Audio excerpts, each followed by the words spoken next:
நம்ம சேனலை இது வரைக்கும் சப்ஸ்கிரைப் பண்ணாதவங்க ப்ளீஸ் சப்ஸ்கிரைப் பண்ணி சப்போர்ட் பண்ணுங்க ஃப்ரெண்ட்ஸ்.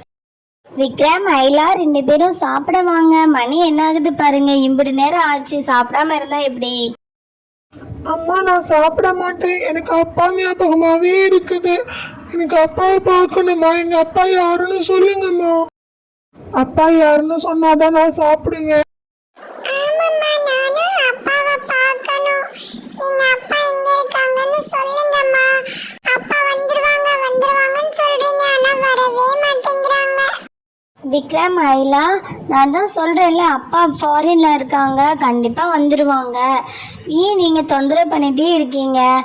அப்பாவை வேணா உங்களுக்கு ஃபோனில் பேச சொல்கிறேன், சரியா? இப்போ சாப்பிட வரீங்களா? அப்பா ஃபாரின்ல வேலை பார்த்துட்டு இருக்கும்போது நம்ம அடிக்கடி தொந்தரவு பண்ணக்கூடாது, சரியா?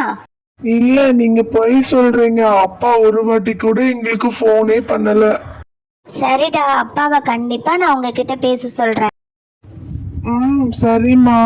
நான் கொஞ்ச நேரம் தூங்கிட்டு அப்புறமா சாப்பிடுறேம்மா. சரி, தூங்குங்க. அம்மா உங்களுக்கு பிடிச்ச மேகி செஞ்சுட்டு உங்களை வந்து எழுப்புறேன். கடவுளே, அப்பா அப்பான்னு சொல்லிகிட்டே இருக்கிறாங்க. நான் எப்படி தான் இதிலிருந்து இவங்க 2 பேரையும் மீட்டு கொண்டு வர போகிறேனே தெரியல. கண்ணு பக்கத்துலேயே அவங்க அப்பா இருந்தும் இவர் தான் அவங்க அப்பான்னு என்னால் சொல்ல முடியலையே. ஏன் கடவுளே, எனக்கு மட்டும் இந்த சோதனை? யாரோ வர மாதிரி இருக்கே. வானதி அக்கா, வாங்க. வானதி, வா வானதி. அக்கா, வானதி, 2 பேரும் திடீர்னு சொல்லாமல் வந்திருக்கிறீங்க. ரொம்ப சர்ப்ரைஸாக இருக்குது. ரொம்ப சந்தோஷம். இருங்கக்கா, உங்களுக்கு நான் டீ போட்டு எடுத்துகிட்டு வரேன். அதெல்லாம் வேண்டாம் கண்மணி. இங்க நாகம்மா கோவிலுக்கு விளக்கு போட வந்தோம்க்கா. அதான் பக்கத்துல தானே உன் வீடு இருக்கு, அப்படியே உன்னை பார்த்துட்டு போயிடலான்ட்டு வந்தோம். வா கண்மணி, இப்படி வந்து உட்காரு. என்னக்கா, விக்ரமும் ஐலாவும் அதுக்குள்ள தூங்கிட்டாங்க?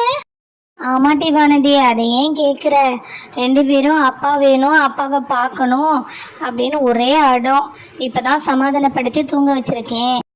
எல்லாம் உன்னாலதான்க்கா. நீ மட்டும் சரின்னு சொல்லி மாமா கிட்ட உண்மையெல்லாம் சொல்லிடுவோம்.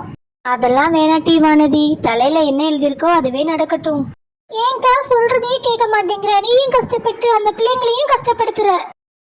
ஆமா கண்மணி, நீ கொஞ்சம் யோசி நல்ல. சரி, என் கதையை விடுங்க. அது 6 மாதிரி ஓடிக்கிட்டே இருக்கும். ஏன் நாகம்மா கோயிலில் வந்து திடீர்னு விளக்கு போடுறீங்க? சிவாவுக்கு தாங்க இப்ப கொஞ்சம் நேரம் சரியில்லாம இருக்கு, அதனாலதான் நாகம்மா கோயில விளக்கு போடுறோம். சரிட்டி வானதி, இந்த நாகம்மா சக்தியுள்ள தெய்வம் தான். நீ விளக்கு போடு, எல்லாமே சரியாயிடும். சரிக்கா. அக்கா, சிவாக்கு பொண்ணு பார்த்துட்டு இருக்கிறோம். சித்ரா பௌர்ணமியில் பிறந்திருக்கிற ஏதாச்சும் ஒரு பொண்ணு இருந்தா சொல்லுக்கா. ஆமா கண்மணி, 6 மாசத்துக்குள்ள கல்யாணத்தை முடிக்கணும். ஏதாச்சும் பொண்ணு இருந்தா சொல்லுமா. மெயினா பொண்ணு வந்து சித்ரா பௌர்ணமியில பிறந்திருக்கணுமா, அந்த மாதிரி பார்த்து சொல்லுமா. சிவாக்கு 6 மாசத்துக்குள்ள கல்யாணம் முடிக்கலன்னா சிவா நாகமா மாறிடுவான்னு சொல்லியிருக்காங்க. அதுக்கு தான் நாங்க இந்த பரிகாரம் பண்ணிட்டு இருக்கோம். ஆமாக்கா, நீயும் அதனால சீக்கிரமா கொஞ்சம் பொண்ணு பாருக்கா. ஆமா, கேட்கன்னு நினைச்சேன். நந்தினி எங்க? இந்த கவர்மெண்ட் எக்ஸாம்க்கு எழுதுறால, அதான் கிளாஸ்க்கு போயிருக்காட்டி. கவலைப்படாதீங்க, எல்லாம் சரியாயிரும். நாகமாக்கு மட்டும் தொடர்ந்து விளக்கு போட்டுட்டே வாங்க. சரிக்கா, நாங்க கிளம்புறோம். நந்தினியை கேட்டேன்னு சொல்லு.